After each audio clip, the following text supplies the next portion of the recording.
오늘 밤 오지 않아도 돼. 어머니께서 네가 오는 걸 원치 않으셔. 시어머니의 새집 집들이가 열리는 저녁. 남편에게서 온 문자 메시지였다. 나는 짧게 답장을 보냈다. 알았어요. 오빠, 나를 무시하고 모욕했던 그들. 나는 그들이 후회하게 만들기로 결심했다.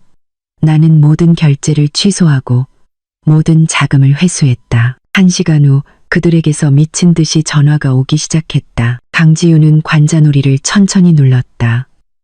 그녀 앞에 노트북 화면에는 방금 전 엄청난 액수가 빠져나간 숫자들의 행렬이 표시되어 있었다. 최고급 주택가에 위치한 호화로운 저택의 마지막 잔금 납부였다. 그 집은 그녀를 위한 것이 아니었다. 시어머니인 최 여사를 위한 집이었다. 지우는 긴 한숨을 내쉬고 노트북을 닫은 뒤 사무용 의자의 등을 기댔다. 성공적인 의류 수출 회사를 이끄는 CEO로서 지우는 수십억 원대의 결정을 내리는 데 익숙했다. 하지만 이번 결정은 뭔가 달랐다. 사라지지 않는 씁쓸함이 있었다. 모든 것은 3개월 전부터 시작되었다. 남편 민준이 애처로운 얼굴로 찾아왔다. 민준은 착한 남자였다. 하지만 안타깝게도 그는 어머니의 뜻에 너무나도 순종적이었다. 그날 밤 민준은 지우 옆에 앉아 그녀의 손을 잡고 지우가 이미 여러 번 들어본 설득을 시작했다. 자기야, 어머니도 이제 연세가 많으시잖아. 남은 인생 동안 괜찮은 집에서 살아보는 게 평생 소원이시래. 지우는 침묵했다. 괜찮은이라는 말. 민준과 최 여사가 말하는 괜찮은의 기준은 매우 상대적이었다. 지금 사는 집도 충분히 좋았지만 최 여사는 항상 부족하다고 느꼈다. 최 여사는 지우를 단 한 번도 좋아한 적이 없었다. 최 여사에게 지우는 그저 우연히 성공한 평범한 여자일 뿐이었다. 지우의 사업가라는 지위는 그녀에게 자랑거리가 되기는커녕 질투의 대상이 되었다. 최 여사는 며느리로서 지우가 모든 수입을 남편과 시어머니에게 맡겨 관리받아야 한다고 생각했다. 당연히 지우는 거절했다. 그녀는 자신의 사업을 위해 피땀 흘려 일했고 그 돈을 명확한 곳에만 사용하고 싶었다.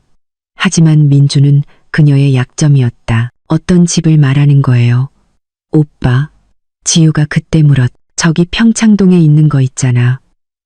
어머니께서 이미 둘러보셨대. 공기도 맑고 좋다던데. 민주는 지우의 시선을 피하며 대답했다. 지우는 거의 숨이 막힐 뻔했다. 평창동은 서울에서 가장 비싼 동네 중 하나였다. 그곳의 시세를 정확히 알고 있었다. 그건 단순한 집이 아니라 작은 궁전이었다. 오빠, 그건 말도 안 되는 가격이에요.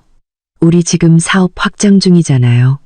지우는 협상을 시도했다. 제발, 지우야. 이번 한 번만 어머니를 위해서 약속할게. 이 다음엔 절대 아무것도 부탁 안 하실 거야. 자식으로서 어머니 하나 행복하게 못 해드리는 게 너무 부끄러워.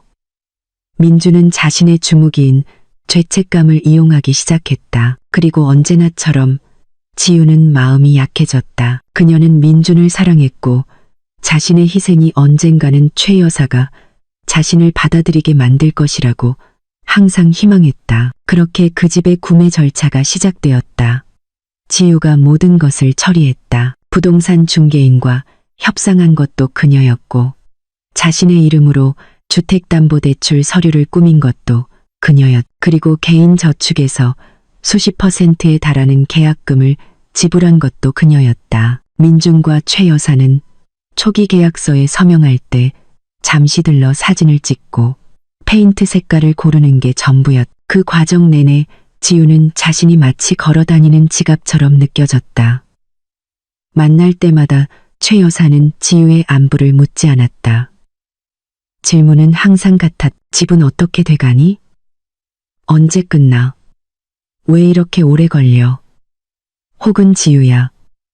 듣자 하니 집들이 파티 케이터링이 엄청 비싸다더라. 너 감당할 수 있는 거지? 나 망신당하게 하면 안 된다. 지우는 입술을 깨물었다. 집들이 파티. 그것이 바로 민준과 최 여사가 지난 한 주 내내 계획하고 있던 것이었다. 내일이 바로 그 중요한 날이었다.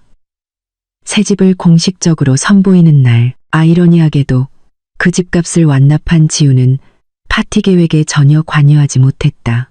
그녀는 오직 지출 보고서만 받을 뿐이었다. 매일 민주는 그녀에게 청구서 목록을 보냈다. 고급 케이터링, 수입꽃 장식, 최 여사의 사모님 친구들을 위한 고급 인쇄 초대장까지. 그리고 지우는 요청된 금액을 이체할 수밖에 없었. 그날 밤 지우는 자신의 집으로 돌아왔다. 거실에서는 민준과 최 여사가 파티 진행 요원들의 유니폼으로 쓸 원단 샘플을 보며 웃고 떠들고 있었다. 그 진행 요원들이 누구인지 지우는 전혀 알지 못했다. 아, 지우야. 왔어? 민준이 약간 어색하게 인사했다. 최 여사는 힐끗 쳐다볼 뿐 다시 원단 카탈로그에 집중했. 네, 오빠. 준비는 잘 돼가요? 지우는 미소를 지으려 했으며 서류 가방을 내려놓았다. 그럼 다 됐지. 내일 최고의 파티가 될 거야. 민준이 외쳤다. 잘 됐네요. 지우가 조용히 말했다. 아, 어머님, 방금 제가 집 잔금 다 치렀어요. 이제 완전히 우리 집이에요. 지우는 적어도 감사하다는 말 한마디는 들을 수 있을 거라 기대했다. 최 여사의 반응은 예상 밖이었다. 그녀는 미소 짓지 않았다. 그저 짧게 고개를 끄덕일 뿐이었다. 잘 됐네. 당연히 그래야지. 그녀가 퉁명스럽게 말했다. 민준아, 내 생각엔 은색보단 이 금색이 더 고급스러운 것 같구나. 내 손님들이 분명 감탄할 거야. 지우는 심장에 칼날이 밝히는 듯한 기분을 느꼈다. 당연히 그래야지. 그렇다면 그녀의 모든 노력, 그녀가 쓴 수십억 원의 돈은 그저 의무로만 여겨졌단 말인가. 민주는 아내의 표정 변화를 보고 서둘러 분위기를 바꾸려 했다. 물론이죠, 어머니. 금색으로 하죠. 지우야, 피곤하지? 어서 씻어. 그것은 민준이 지우를 대화에서 배제시키는 부드러운 방식이었다. 지우는 힘없이 고개를 끄덕이고 방으로 향했다. 자신이 바보 같았다. 왜 계속 기대했을까? 왜 자신을 명백히 싫어하는 사람에게 인정을 사려고 했을까? 그녀는 옷을 갈아입는 동안 방문을 살짝 열어두었다. 그들을 다시 마주하기 전에 잠시 숨을 고를 필요가 있었다. 바로 그때 그녀는 민준의 통화 소리를 들었다. 최 여사는 이미 돌아간 듯했고 민준은 거실에서 다시 그녀와 통화하고 있었다. 민준의 목소리는 낮았지만 똑똑히 들렸다. 네, 어머니, 다 해결됐어요. 지우가 방금 잔금 전부 이체했어요. 민준이 말했. 잠시 정적이 흘렀다. 지우는 전화기 너머로 들려오는 최 여사의 희미한 목소리만 들을 수 있었다. 그러다 민준이 웃었다. 네, 어머니, 걱정 마세요. 우리 계획은 안전해요. 좋아. 오늘 잔금 치르게 한 거 확실하지? 그 후에 네가 할 일은 뭔지 알지? 지우의 심장이 멎는 것 같았다. 우리 계획은 안전해요. 네가 할 일.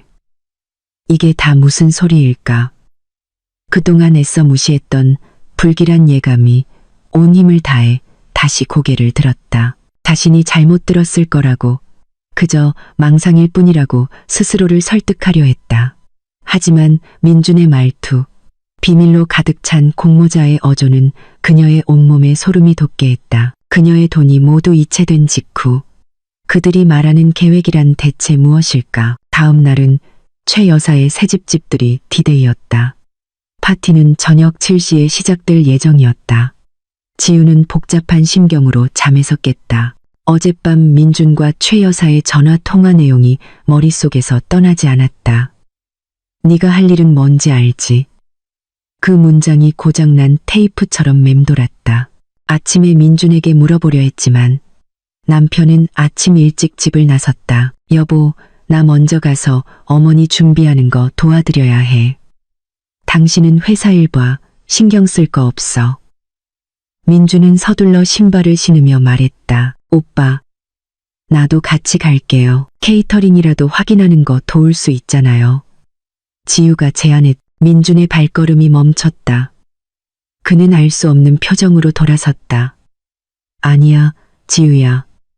거긴 이미 사람 많아서 복잡해. 괜히 당신만 피곤해져. 당신은 오늘 밤의 주인공이잖아. 이따 저녁에 예쁘게 하고 오기만 해. 그가 말했다. 그리고는 서둘러 지우의 이마에 입을 맞추고 떠났다. 주인공. 지우는 씁쓸하게 웃을 뻔했다. 자신의 파티에 대해 아무것도 모르는 주인공이 어디 있단 말인가. 파티 비용을 전부 지불한 주인공이 어디 있단 말인가. 사무실에 있는 내내 지우는 일에 집중할 수 없었다. 그녀는 자신의 사무실 개인 공간에 곱게 걸려있는 파티 드레스를 바라보았다. 그녀가 직접 디자인한 드레스였다. 우아한 로즈골드 색상의 브로케이드 드레스에 같은 톤의 실크 스카프를 매치했다. 그녀는 완벽하게 보이고 싶었. 최 여사의 사모님 친구들을 위해서가 아니라 민준을 위해서였다. 민준이 자신을 자랑스러워하길 바랐. 그녀는 아주 특별한 집들이 선물도 준비했다. 3개월 전 특별히 주문한 유명 서예가의 작품으로 최고급 목재로 조각된 액자에 담겨 있었다. 오후 4시, 지우는 일찍 퇴근하기로 결정했다. 차분하게 준비하고 싶었다. 집으로 가는 길에 민준에게 전화를 걸었다. 오빠, 이따 몇 시에 데리러 올 거예요? 아니면 나 혼자 갈까요? 우리 옷 색깔 맞춘 거 맞죠? 민준의 전화는 울렸지만 받지 않았다. 지우는 메시지를 보냈다. 확인 표시는 떴지만 답은 없었다. 지우는 한숨을 쉬었다. 아마 아주 바쁜가 보네. 긍정적으로 생각하려 애썼다. 그녀는 최 여사에게도 전화를 걸어봤다. 혹시 부족한 것이 없는지 형식적으로나마 물어보기 위해서였다. 전화는 2번 울리더니 갑자기 끊겼다. 거절당했다. 지우의 심장이 불안하게 뛰기 시작했다. 왜 전화를 거절했을까? 다시 걸어보니 바로 음성 사서함으로 넘어갔다. 번호가 차단됐나? 아니, 설마. 최 여사님은 연세가 있으시니 실수로 버튼을 잘못 누르셨을 거야. 지우는 머릿속으로 그 주문을 계속 되뇌었다.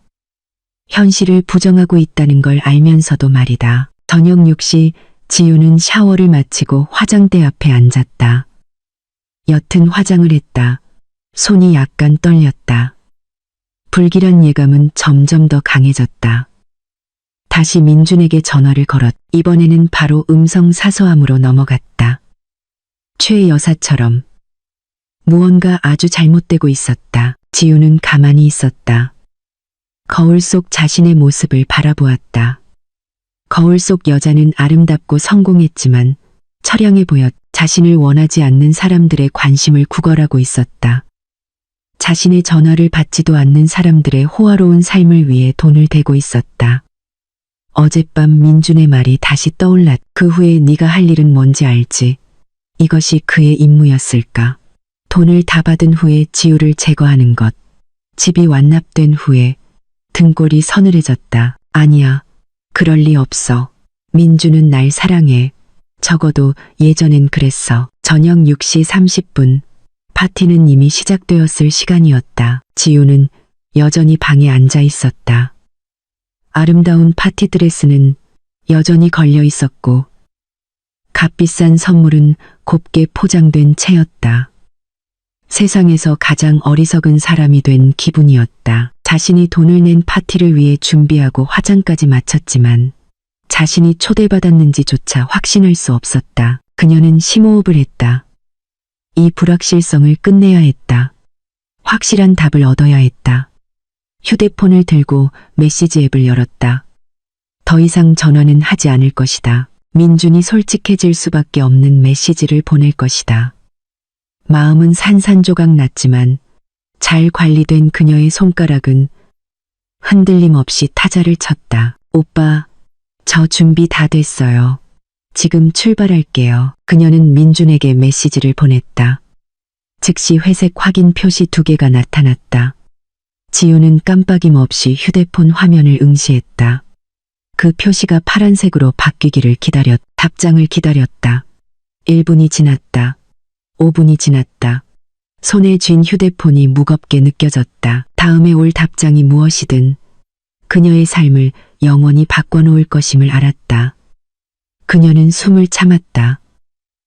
호화로운 안방에서 시간이 멈춘 듯했다. 지우는 휴대폰 화면을 뚫어지게 쳐다봤다. 그녀가 보낸 메시지. 오빠, 저 준비 다 됐어요.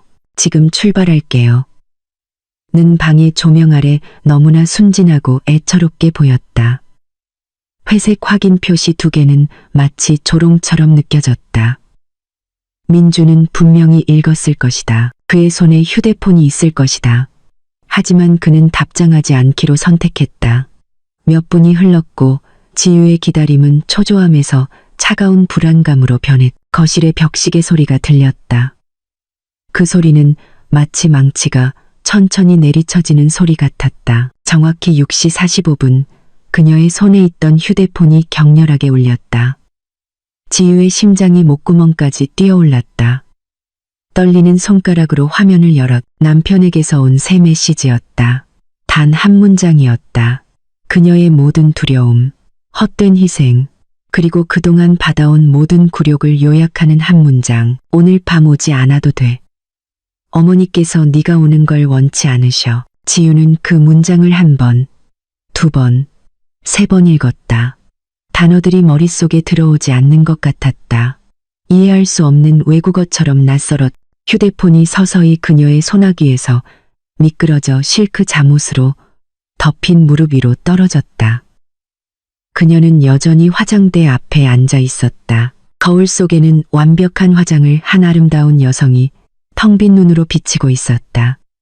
값비싼 로즈골드색 파티 드레스는 옷장에 걸린 채 주인의 운명을 비웃는 듯했다. 비싼 서의 선물은 침대 위에 놓여 어리석음의 기념비처럼 보였다. 초기의 충격은 몇 초 만에 지나가고 찌르는 듯한 물리적 고통이 뒤따랐다. 거대한 손이 심장을 쥐어짜는 것 같았다. 미안, 파티가 연기됐어도 아니었고, 미안, 어머니가 편찮으셔도 아니었다. 노골적이고 잔인하며 의도적인 거절이었다. 그리고 그 메시지를 보낸 사람은 그녀의 남편 민준이었다. 그는 단순한 전달자가 아니었다. 공범이었다. 갑자기 모든 퍼즐 조각이 맞춰졌다. 어젯밤 민준의 전화통화. 우리 계획은 안전해요. 네가 할 일은 뭔지 알지? 이것이 민준의 임무였다. 모든 청구서가 지불된 후 지유를 깔끔하게 제거하는 것. 집은 완납되었고 파티 비용도 지불되었다. 그들은 더 이상 지유가 필요 없었다. 그녀는 유효 기간이 다 된 현금 인출기일 뿐이었다. 다른 기억들이 걷잡을 수 없이 밀려들었다. 최 여사가 감기에 걸려 며느리의 간호를 받고 싶다는 이유만으로 파리의 중요한 출장을 취소했던 기억. 사실 최 여사는 이웃들에게 성공한 며느리를 하녀처럼 부릴 수 있다고 자랑하고 싶었을 뿐이었다. 민준이 완전히 실패한 카페 사업의 손실을 막아주었던 기억. 회사의 비상 자금을 사용했지만 민준이나 최 여사에게서 고맙다는 말 한마디 듣지 못했다. 오히려 불평만 들었다. 이왕 줄 거면 투자금을 더 크게 주지 그랬어. 자본이 많았으면 분명 성공했을 텐데. 지유는 최 여사의 모든 비아냥을 떠올렸다. 지유가 너무 딱딱하고 고리타분하다는 비아냥. 너무 일에만 빠져 여자의 본분을 잊었다는 비아냥. 그리고 가장 가슴 아팠던 아직 손주를 낳지 못해 불임이라는 비아냥까지. 사실 결혼한 지 이제 2년이었고 민준과 그의 어머니를 포함한 가족의 재정을 안정시키기 위해 임신을 미룬 것은 지유 자신이었다. 그동안 지유는 모든 것을 참아냈다. 민준에 대한 사랑 때문에 모든 것을 삼켰다. 그녀는 항상 민준이 자기 편이라고, 그저 아내와 어머니 사이에서 힘들어하는 것이라고 생각했다. 하지만 이 문자 메시지는 증거였다. 민준은 힘들어한 게 아니었다. 그는 선택했다. 그리고 그는 지유를 선택하지 않았다. 눈물이 눈꺼풀에 고이기 시작했다. 뜨겁고 따가우며 굴욕으로 가득했다. 거의 흐느낄 뻔했다. 소리치고 물건을 던지고 미친 듯이 울고 싶었다. 하지만 거울 속 자신의 모습을 바라보는 순간 다른 무언가가 일어났다. 눈물은 눈꺼풀 가장자리에서 멈췄다. 드라이아이스처럼 차갑고 맑은 분노가 혈관을 타고 흐르기 시작했다. 고통은 사라지지 않았지만 형태를 바꿨다. 그것은 힘으로 변했다. 그녀는 더 이상 운명을 한탄하는 약한 여자가 아니었다. 그녀는 맨손으로 사업을 일군 강지유였다. 국제적인 고객들과 협상하는 여자, 어려운 결정을 두려워하지 않는 여자. 그리고 오늘 밤 그녀는 인생에서 가장 어렵고도 가장 쉬운 결정을 내릴 것이다. 그녀는 희생자가 아니었다. 자신의 투자가 썩었다는 것을 막 깨달은 투자자였다. 그리고 똑똑한 투자자는 투자가 썩었다는 것을 알았을 때 어떻게 하는가? 손절매를 한다. 지우는 떨어뜨렸던 휴대폰을 집어들었다. 손가락은 더 이상 떨리지 않았다. 민준의 메시지를 다시 열었다. 오늘 밤 오지 않아도 돼. 어머니께서 네가 오는 걸 원치 않으셔. 그녀는 마지막으로 그 메시지를 읽었다. 고통이 아니라 혐오감으로 차갑고 아이러니한 미소가 누드 립스틱을 바른 입술에 스쳤다. 그녀는 거울을 보며 자신의 모습에게 나지막이 말했다. 좋아, 시작은 당신들이 했어. 그녀의 손가락이 화면 위에서 춤을 췄다. 짧은 답장을 타이핑해서 민준에게 보냈다. 그들을 순간적인 승리감에 잠들게 할 답장이었다. 알았어요, 오빠. 그녀는 메시지를 보냈다. 민준이 읽고 안도할 것을 알았다. 좋아, 언제나처럼 순종적이군. 아마 그렇게 생각하겠지. 민준은 다시 파티를 즐기러 돌아갈 것이다. 승리감에 젖어서 지유는 개인 휴대폰을 화장대 위에 내려놓았다. 오늘 밤 더 이상 필요 없었다. 그녀는 일어서서 침실 구석에 있는 서재로 단호하게 걸어갔다. 파티 드레스도 선물도 무시했다. 편안한 사무용 의자에 앉아 서랍을 열고 다른 휴대폰을 꺼냈다. 다른 휴대폰. 그녀의 업무용 휴대폰이었다. 단단한 검은색에 묵직하고 중요한 사람들의 연락처로 가득 찬 물건이었다. 업무용 휴대폰 화면이 켜지며 자신감 넘치게 미소 짓는 그녀의 사진이 나타났다. 이것이 진짜 강지유였다. 대표이사 강지유. 모든 것을 통제하는 강지유. 그녀는 깊게 숨을 들이마시고 천천히 내쉬었다. 방 안의 공기가 무겁게 느껴졌다. 앞으로 1시간 안에 다리를 불태울 것임을 알았다. 하지만 그 잿더미 위에 새로운 궁전을 짓기 위해 그렇게 해야만 한다는 것도 알았다. 그녀의 손가락이 화면을 터치해 단축 다이얼 목록에 첫 번째 이름을 찾았다. 그 이름은 박하준 팀장, PB뱅킹이었다. 게임은 이제 막 시작되었다. 저녁 7시 지우는 통화 버튼을 눌렀다. 전화는 지난 5년간 그녀의 자산을 관리해온 프라이빗 뱅커 박하준 팀장에게 연결되었다. 박 팀장은 진정한 프로였다. 강 대표님, 안녕하십니까? 업무 시간 외에 전화 주신 건 오랜만이네요. 저편에서 차분한 중저음의 목소리가 들려왔다. 박 팀장님, 안녕하세요. 방해해서 죄송합니다. 오늘 밤 당장 처리해야 할 몇 가지 긴급 요청이 있어서요. 바쁘지 않으셨으면 좋겠네요. 지우의 목소리는 몇 분 전과는 완전히 달랐다. 감정의 흔들림도 망설임도 없었다. 차갑고 명확한 지시에 어조만 있었다. 박 팀장은 그 심각성을 간파했다. 물론입니다. 대표님. 준비되어 있습니다. 무엇을 도와드릴까요? 첫째, 지우가 시작했다. 제 이름 강지우로 된 모든 계좌에서 평창, 이씨 또는 관련 계좌로 설정된 모든 자동이체 및 예약 송금을 즉시 취소해 주십시오. 지금 이 순간부터 효력이 발생합니다.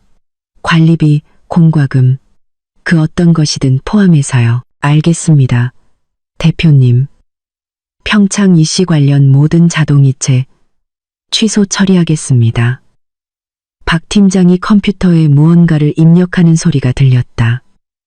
또 있으십니까? 네, 이게 핵심입니다. 지우가 말을 이었다.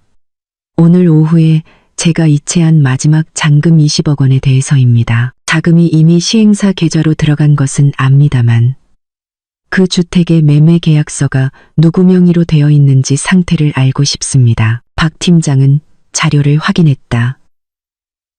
여기 기록된 바로는 계약자는 최연숙님으로 되어 있고 강 대표님께서 완전 보증인이자 주 채무자로 되어 있습니다.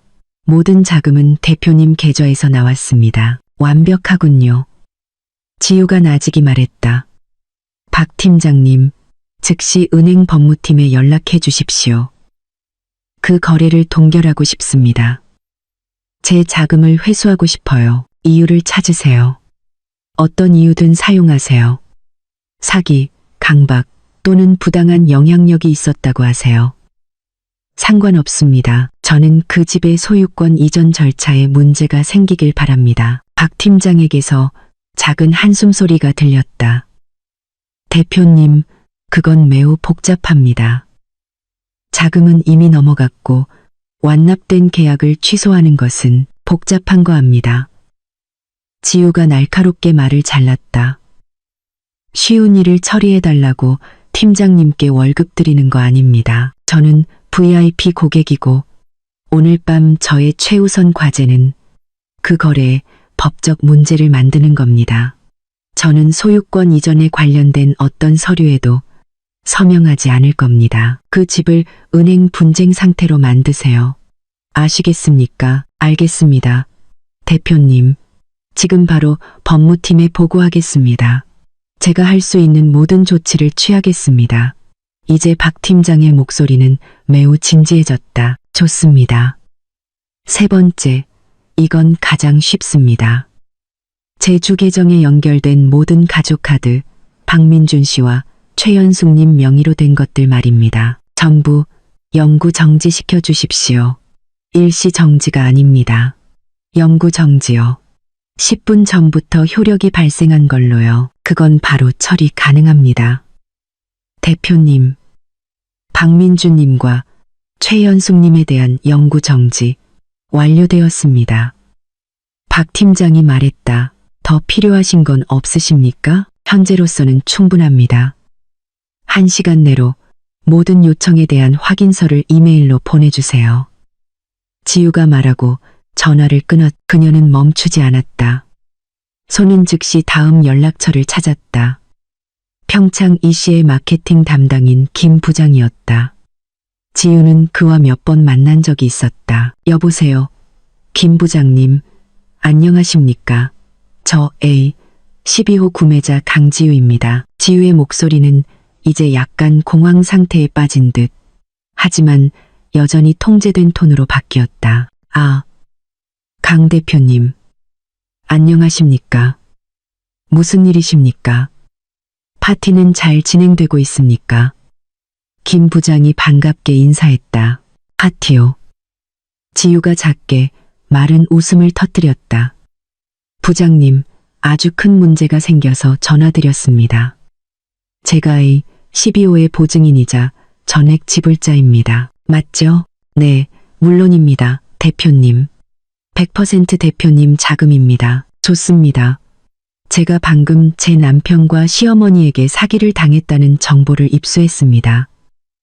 그들이 공모해서 그 자산을 차지하려 했어요. 네? 대표님, 그게 무슨 말씀이십니까? 김 부장의 목소리가 높아졌. 설명할 시간이 없습니다. 하지만 분명한 것은 합법적인 지불인인 저는 어떠한 소유권 이전에도 동의한 적이 없다는 겁니다. 공식적으로 알립니다. 저는 모든 자금을 회수할 것이며 해당 주택에 대해 분쟁을 제기할 것입니다. 오늘 오후에 저는 압박을 받는 상황에서 송금했습니다. 지우는 메시지가 잘 전달되도록 약간의 드라마를 섞어 거짓말을 했. 하지만 대표님, 돈은 이미 완납되었고 파티가 진행 중인데요. 바로 그겁니다, 부장님.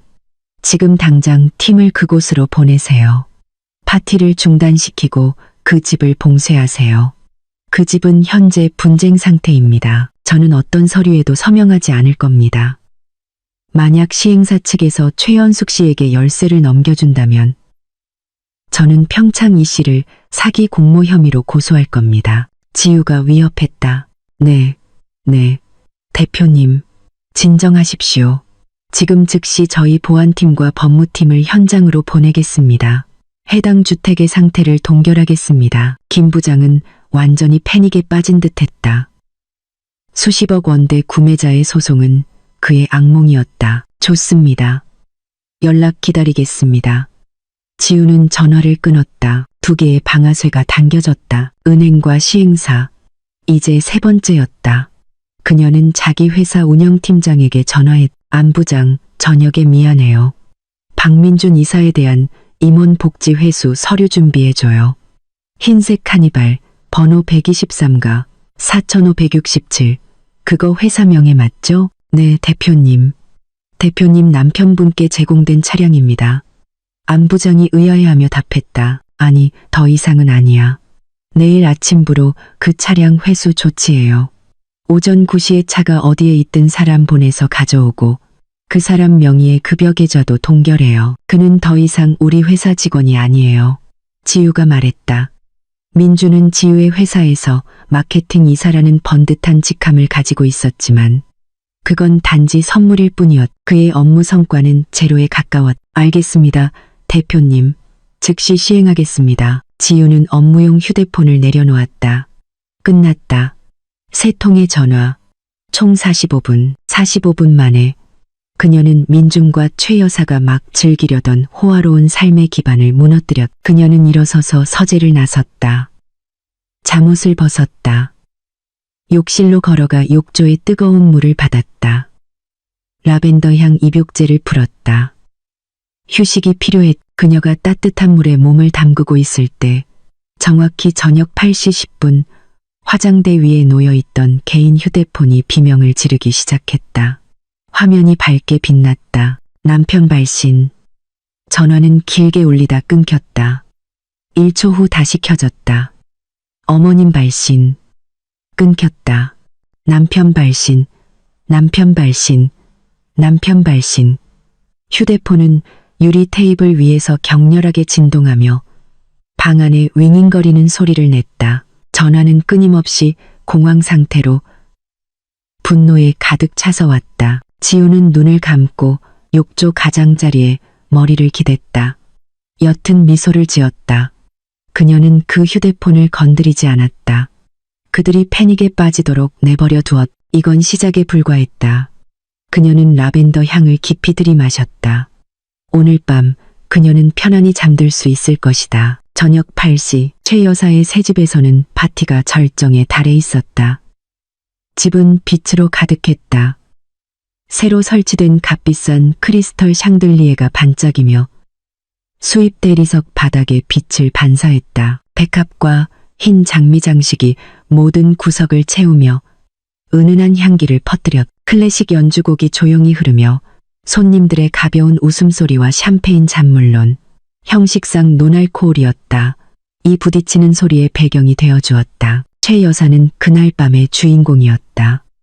그녀는 반짝이는 스팽글로 가득한 맞춤 드레스를 입고 복잡하게 틀어올린 머리를 하고 있었. 두꺼운 화장으로 덮인 얼굴은 승리감으로 빛나고 있었다.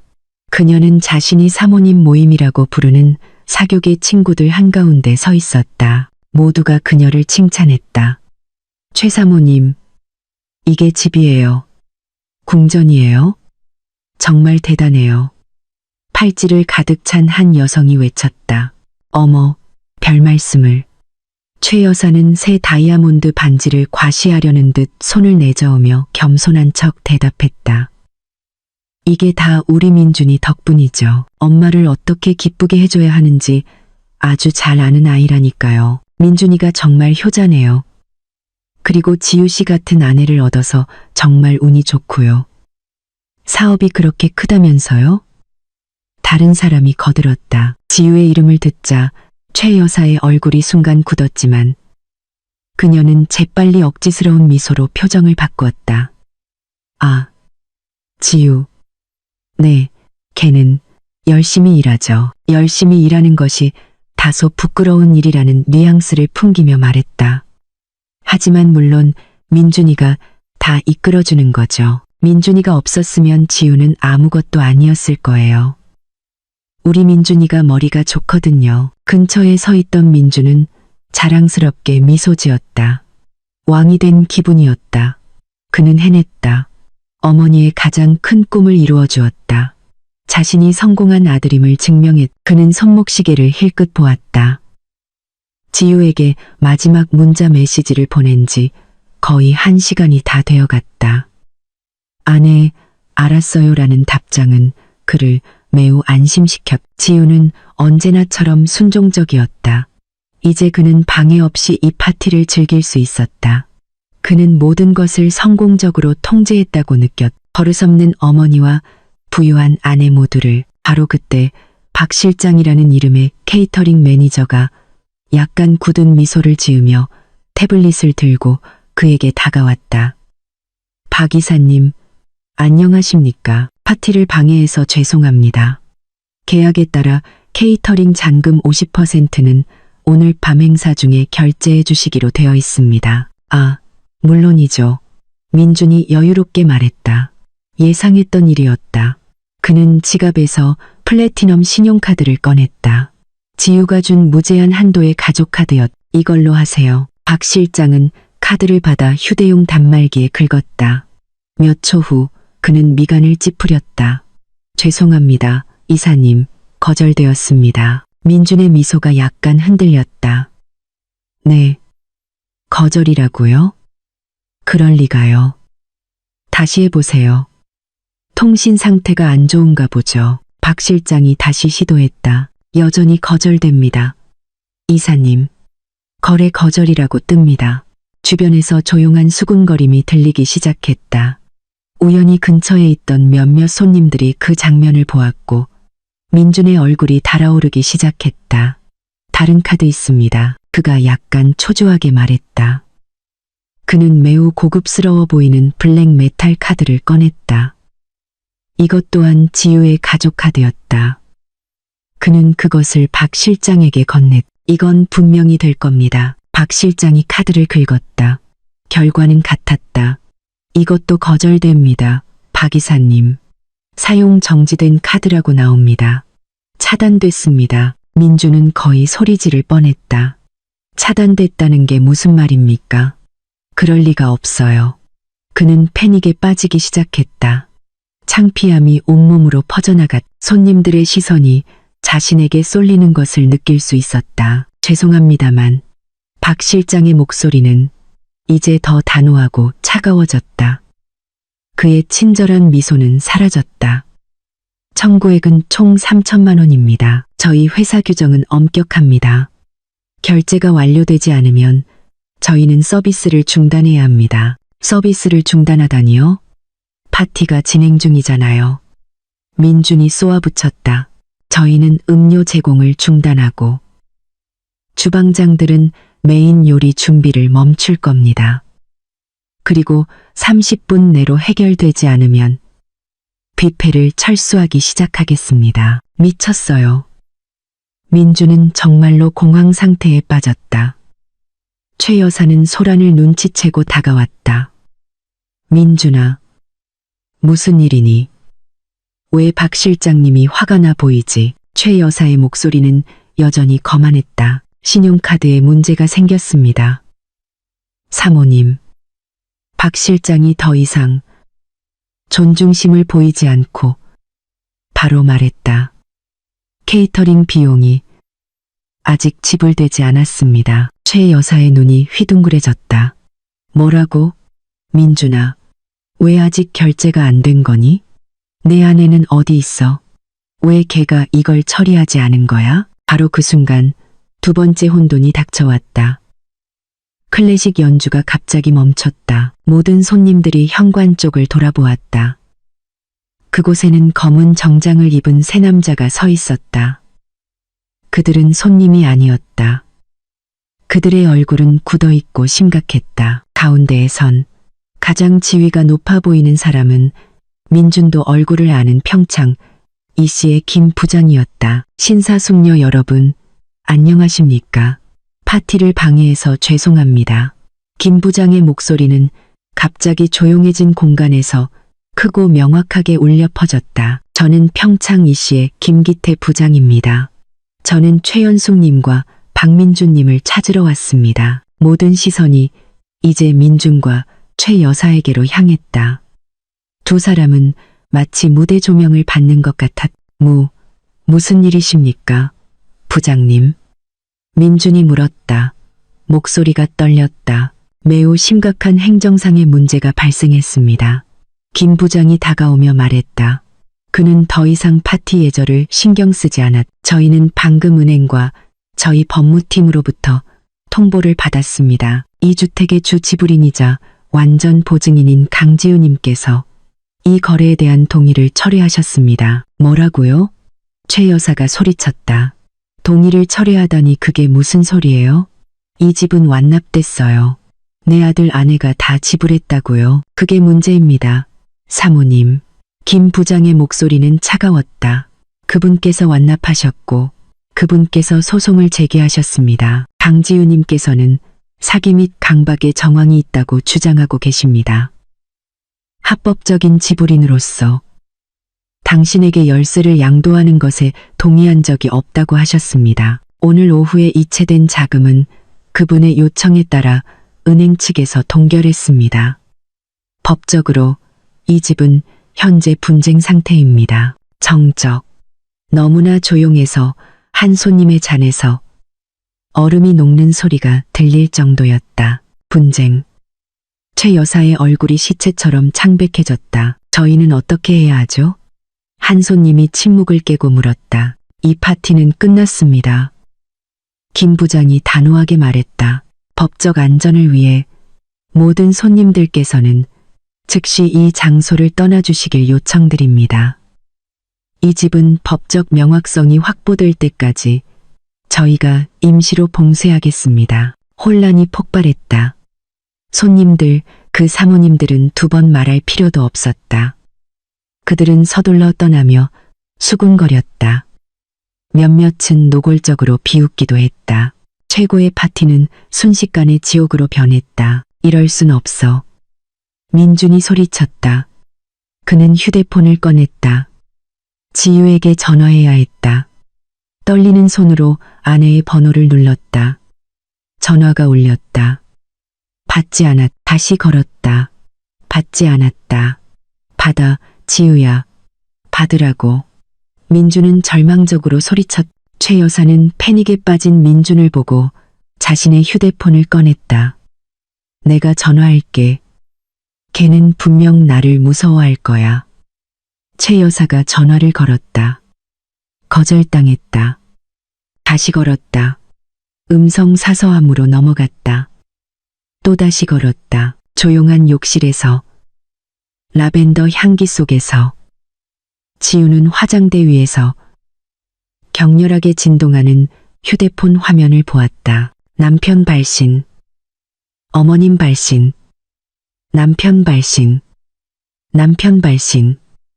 휴대폰은 끊임없이 비명을 질렀다. 지우는 그저 미소 지으며 눈을 감고 몸을 감싸는 따뜻한 물을 즐겼다. 분쟁 중인 집에서의 혼란은 빠르게 진행되었다. 최 여사를 하늘 높이 칭찬하던 사교계 친구들은 이제 침몰하는 배를 떠나는 쥐들처럼 흩어졌다. 가짜 미소로 가득했던 그들의 얼굴은 이제 놀라움, 동정, 그리고 가장 많은 것은 고소함이 뒤섞인 표정으로 바뀌었다. 올해 가장 뜨거운 가십거리가 바로 눈앞에서 펼쳐진 것이다. 세상에 저렇게 봉인까지 당하다니 얼마나 창피해. 한 사모님이 친구에게 속삭이며 서둘러 차로 향했. 내가 그럴 줄 알았어. 어떻게 저런 호화로운 집을 살 능력이 되겠어. 분명 며느리가 사준 거겠지. 이제 그 며느리가 화난 거고 쌤통이다. 다른 사모님이 개발사 보안팀이 도착하기 시작한 집 앞을 서둘러 사진 찍으며 대꾸했다. 최 여사는 몇 분 전까지만 해도 자신의 승리의 무대였던 대리석 테라스에 얼어붙은 듯 서 있었다.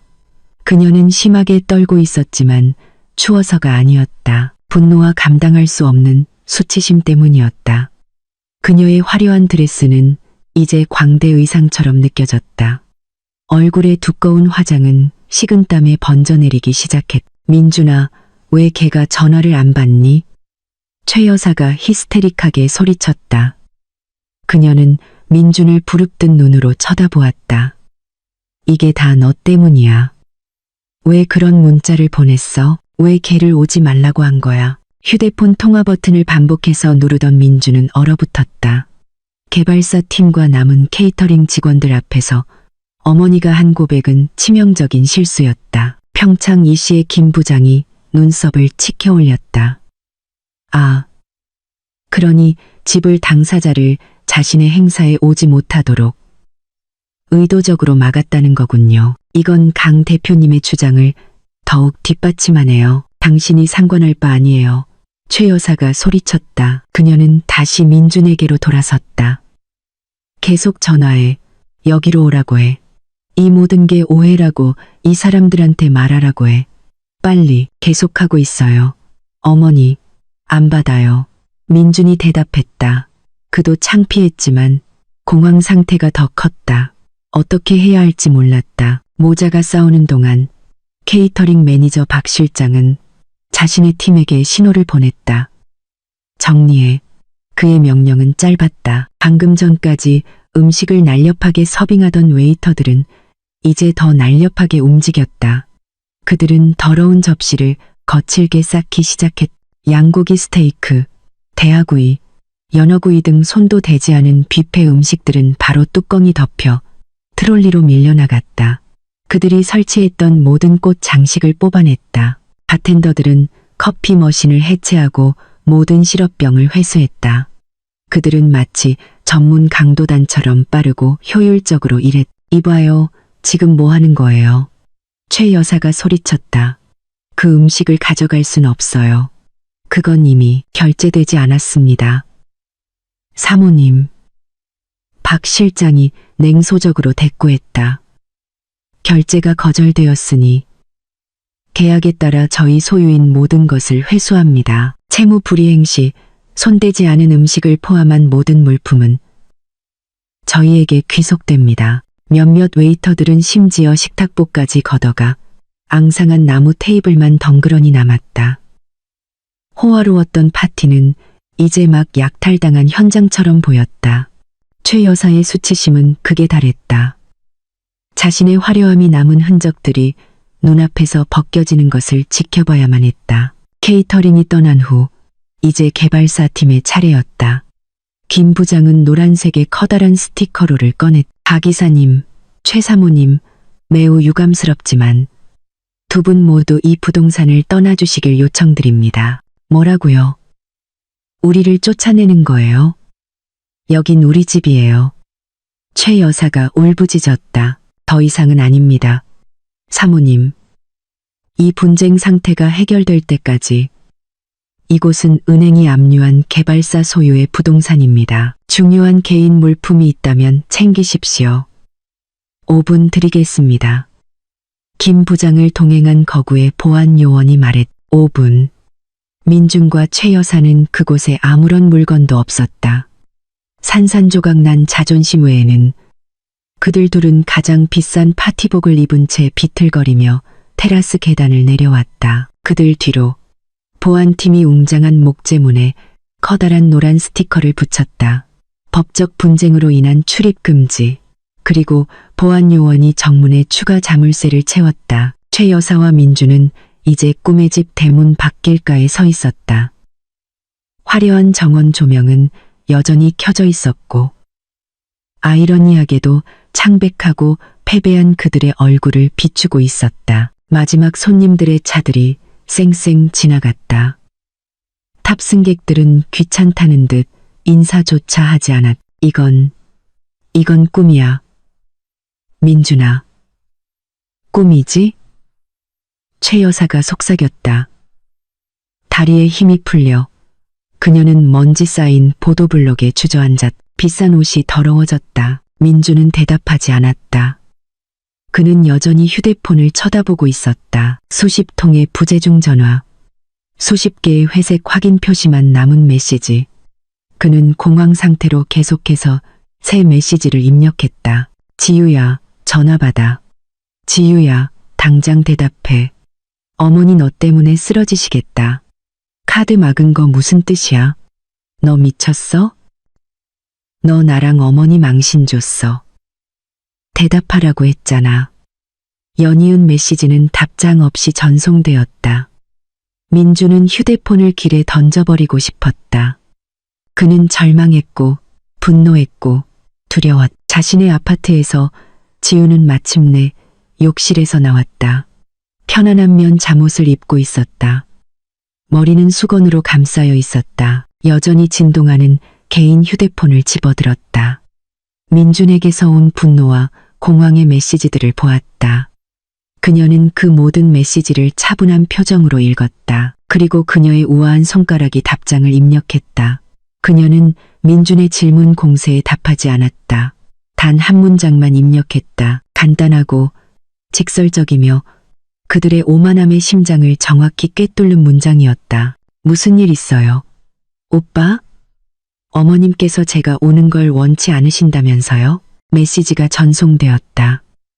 파란색 확인 표시 2개. 봉인된 집 앞 어두운 보도블록 위에서 민준의 휴대폰이 울렸다. 지유에게서 온 답장이었다. 민준은 서둘러 열었다. 희미한 희망을 본 최 여사도 머리를 기울였다. 그들은 함께 그 문장을 읽었다. 무슨 일 있어요? 오빠? 어머님께서 제가 오는 걸 원치 않으신다면서요? 정적. 그 순간 민준과 최 여사는 깨달았다. 이것은 사고가 아니었다. 은행 시스템의 오류도 아니었다. 오해도 아니었다. 이것은 복수였다. 지우는 알고 있었다. 모든 것을 알고 있었고 이 모든 것을 계획했다. 민준의 얼굴은 공황에서 공포로 변했다. 최 여사의 얼굴은 분노에서 순수한 두려움으로 변했다. 그들은 방금 깨달았다. 그들은 순종적인 며느리를 모욕한 것이 아니었다. 잠자는 용을 깨운 것이었다. 평창동 고급 주택가 밖의 거리는 차갑고 조용했다. 방금 전 겪었던 파티의 화려함과는 너무나 달랐다. 최 여사와 민주는 이제 완전히 길거리에 나앉은 신세가 되었다. 망신을 당하고 쫓겨난 후 그들은 비싼 옷을 입은 두 명의 거지처럼 보도블록 위에 서 있었다. 부르려던 택시도 몇 번이나 그냥 지나쳤다. 아마도 방금 소란이 있었던 장소에서 손님을 태우기 꺼렸을 것이다. 마침내 거의 30분 동안 수치심을 견딘 후 한 콜택시가 그들을 태워주었다. 차 안은 숨막히는 침묵으로 가득했다. 민주는 앞자리에 앉았다. 그의 손가락은 휴대폰 자판을 쉬지 않고 두드리며 답장 없는 분노의 메시지를 보냈다. 최 여사는 뒷자리에 앉아 창문에 기대고 있었다. 창백했던 얼굴은 이제 억눌린 분노로 일그러져 있었. 그녀의 화려한 드레스는 땀으로 축축한 피부에 가렵게 느껴졌다. 택시기사는 백미러로 그들을 힐끗 보며 긴장감을 느꼈지만 잠자코 있었다. 어디로 갈까요? 고속도로 입구에 가까워지자 기사가 조용히 물었다. 민주는 침묵했다. 뭐라고 대답해야 할지 몰랐다. 어머니가 항상 불평하던 그 작은 옛날 집으로 돌아가야 할까? 아니면 지우의 아파트, 한남동의 그 고급 아파트로 가야 할까? 한남 더힐로. 뒷좌석에서 최 여사가 속삭였다. 목소리가 쉬어 있었다. 그 여자 만나야 해. 이 모든 걸 취소하게 만들어야지. 민주는 고개를 끄덕였다. 한남 더힐로 가주세요, 기사님. 그가 기사에게 말했다. 지우와 얘기해야 했다. 이건 분명 엄포일 뿐이다. 지우는 그를 사랑했. 그는 분명 다시 지우의 마음을 돌릴 수 있을 것이다. 조금 화를 내고 조금 애원하면 지우는 그가 알던 순종적인 아내로 돌아올 것이다. 그들이 살던 고급 아파트 로비에 도착했을 때 민주는 첫 번째 문제에 부딪혔다. 로비 문에 출입 카드를 댔다. 빨간 불이 켜졌다. 실패. 다시 시도했다. 실패. 접근 거부. 젠장. 민준이 나직이 욕설을 내뱉었다. 또 왜 그래?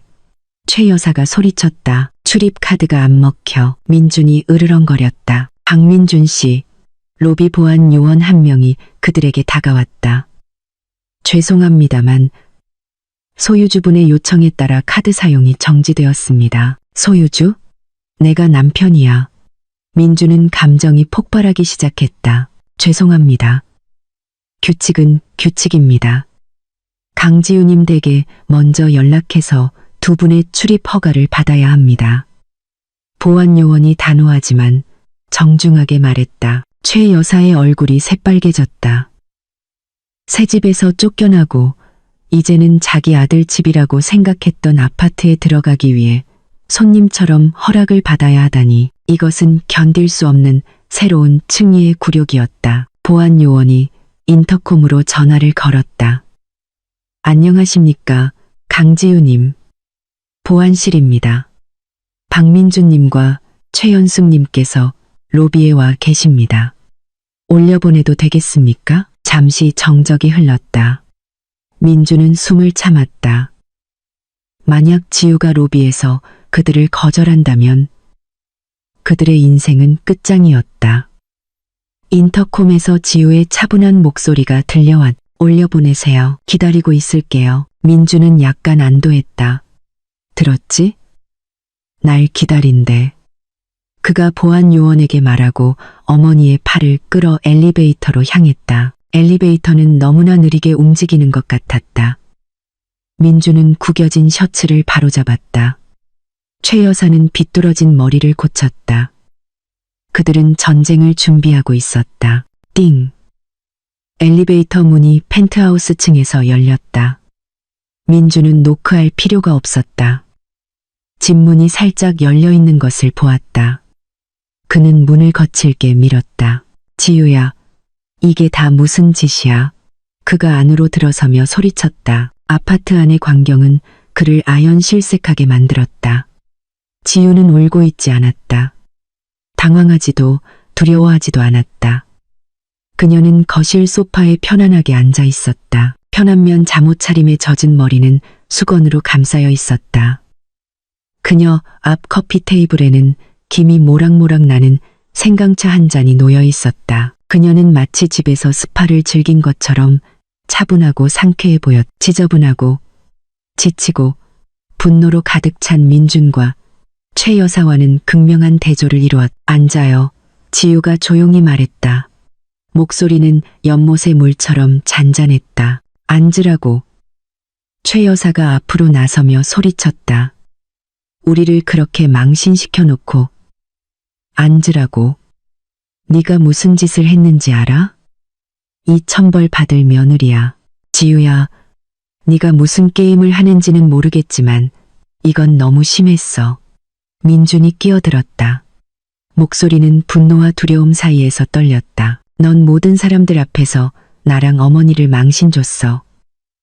내 신용카드를 취소하고 어머니 집을 봉인했어. 너 미쳤어? 지우는 민준을 뚫어지게 쳐다보았다. 남편의 눈을 보며 한때 사랑했던 남자의 흔적을 찾았다. 아무것도 찾을 수 없었다. 오직 두려움과 이기심뿐이었다. 미쳤다고요? 지우가 마침내 입을 열었다. 목소리는 높아지지 않았지만 날카로웠다. 누가 미친 걸까요? 당신들의 꿈의 집을 마련하기 위해 뼈 빠지게 일한 내가 미친 걸까요?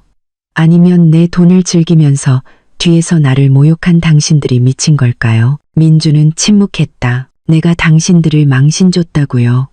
지우가 유머 없는 작은 웃음을 터뜨렸다. 어머니께서 직접 제가 오는 걸 원치 않는다고 하지 않으셨나요? 전 그저 명령을 따랐을 뿐이에요. 가지 않았죠. 단지 내 소유인 모든 것을 회수했을 뿐이에요. 내 소유라고? 최 여사가 소리쳤다. 여기에 내 것은 없어. 네가 가진 모든 건 내 아들 민준이 덕분이야. 내 아들 없었으면 넌 아무것도 아니었어. 내 모든 재산은 내 아들 재산이기도 해. 어머님 아들 재산이요. 지우는 이제 시어머니를 쳐다보았다. 옅은 미소가 사라졌다. 그 자리를 민준이 한 번도 본 적 없는 차가운 표정이 대신해 사실을 얘기해 볼까요? 어머님, 이 회사는 제가 민준 씨와 결혼하기 6년 전에 세웠어요. 이 아파트는 제가 민준 씨를 알기 2년 전에 현금으로 샀고요. 차고에 있는 차들은 모두 제 회사명이에요. 그리고 어머님께서 그렇게 자랑하시던 그 호화로운 집은 100% 제 개인 계좌에서 나온 돈으로 지불됐어요. 그러니 제게 정확히 알려주시겠어요? 어머님 아들 재산이 어디에 있는지요? 최 여사는 입을 떡 벌렸다. 대답할 수 없었다. 지우야, 헛소리 그만해. 민준이 대화를 주도하려 했다. 말투가 약간 부드러워졌다. 애원하는 전략을 시도하는 것이었다. 알았어, 알았어. 내가 잘못했어. 그 문자 보낸 거 사과할게. 어머니가 억지로 시키셨어. 어머니 어떤 분인지 알잖아. 하지만 이렇게까지 할 필요는 없었잖아. 자기야, 이 모든 것 취소해줘. 은행에 전화하고 개발사에 전화해. 오해였다고 말해. 우리 아직 바로잡을 수 있어. 지우는 그를 쳐다보았다. 바로잡는다고요? 바로잡을 수 있는 건 아무것도 없어요, 오빠. 그 문자 메시지는 실수가 아니었어요. 그건 진실이었죠. 마침내 제 눈을 뜨게 해준 진실. 그녀는 자리에서 일어났다. 난 끝났어요. 그녀가 차분하게 말했다. 끝나다니 무슨 뜻이야? 민준이 물었다. 불길한 예감이 그를 덮쳤다. 지우는 문 쪽으로 걸어갔다. 그 옆에는 커다란 여행 가방 2개와 여행용 가방 하나가 있었다. 민준이 자신의 것이라고 알아볼 수 있는 가방들이었다. 이 결혼 생활 끝났어요. 당신들의 걸어다니는 지갑 노릇도 끝났고요. 지우가 말했다. 그녀는 가방을 민준 쪽으로 살짝 찼다. 당신 물건들이에요. 내가 챙길 수 있는 만큼은 챙겼어요. 비싼 옷들, 시계 컬렉션, 신발들. 민준의 눈이 공포로 휘둥그레졌다. 너, 날 쫓아내는 거야? 쫓아내는 게 아니에요. 지우가 정정했다. 원래 있던 곳으로 돌려보내는 것뿐이에요.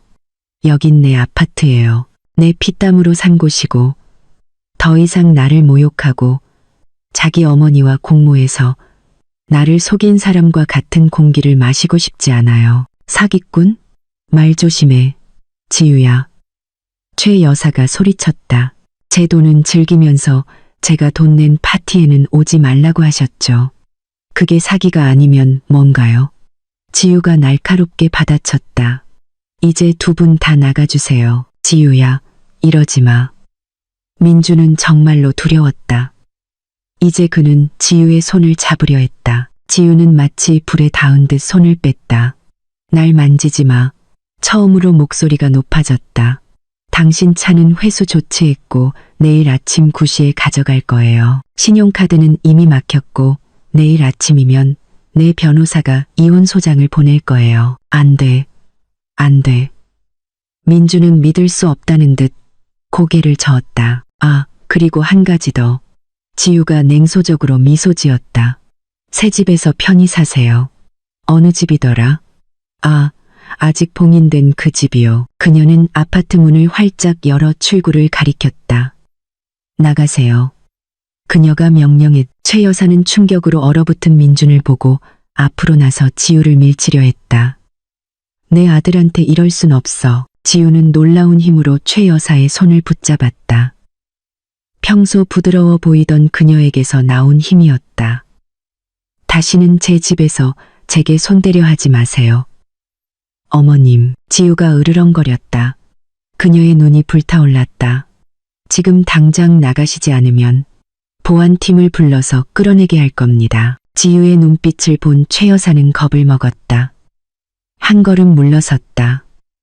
민주는 떨리는 손으로 자신의 가방들을 끌었다. 그는 마지막으로 지우를 쳐다보며 자비를 구했다. 그가 발견한 것은 강철 벽뿐이었다. 그와 그의 어머니는 펜트하우스에서 걸어 나왔다. 그들이 문지방을 넘어서는 순간 지우가 말했다. 안녕히 가세요. 박민준 씨. 안녕히 가세요. 최연숙 여사님. 그리고 문이 닫혔다. 안에서 이중 잠금 장치가 돌아가는 소리가 들렸다. 철컥, 철컥. 민준과 최 여사는 차갑고 호화로운 복도에 서 있었다. 여행 가방 더미 옆에서 그들은 이제 공식적으로 노숙자가 되었다. 민준은 좌절감에 복도벽을 주먹으로 쳤다. 아, 지우야. 문 열어. 아직 얘기할 수 있잖아. 지우야. 대답은 없었다. 오직 침묵뿐이었다. 그날 밤은 민준과 최 여사의 인생에서 가장 긴 밤이었다.